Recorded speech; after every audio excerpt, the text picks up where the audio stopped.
Welcome, fellow listeners. Today we will be talking about Victor Emil Frankl, a pioneer figure in the field of existential psychology. First and foremost, let's talk about the history of the field. Now, its roots can be traced back into the 1800s with pioneer thinkers like Søren Kierkegaard laying the foundational groundwork for the field, and one of the main issues that it tackles is the fundamental human concerns of existence, including the search for meaning. Now that we're done with the history of the field, let's talk about Victor Frankl.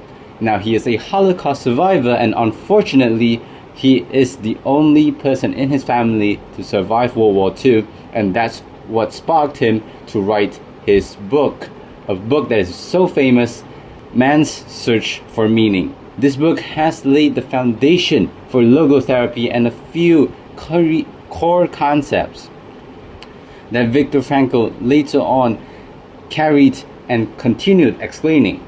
So, the first of which is freedom of will, where basically, in simple words, everyone has a choice in every single situation.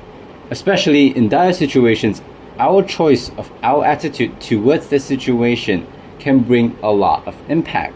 In addition to that, we are all responsible for each choice that we make. Now let's move on to the next one.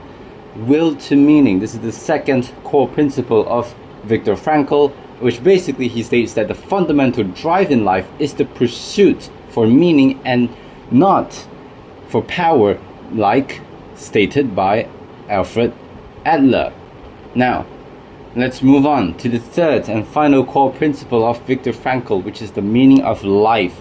Now, in Victor Frankl's ideology, the meaning of life is unique and changes over time. Thus, everyone, including you and me, needs to put in the work to find it. And it can be through multiple ways, including love and suffering.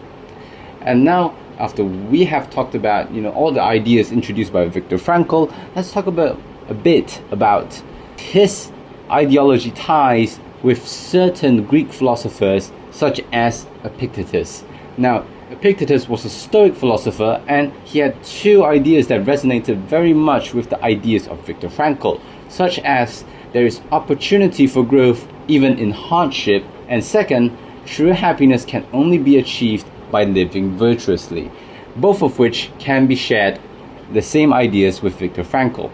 And now, let's talk about the modern impact of Victor Frankl is logotherapy, and the core principles, as I've mentioned just now, are still used in modern therapy because it resonates very much with modern existential anxiety and mental health struggles.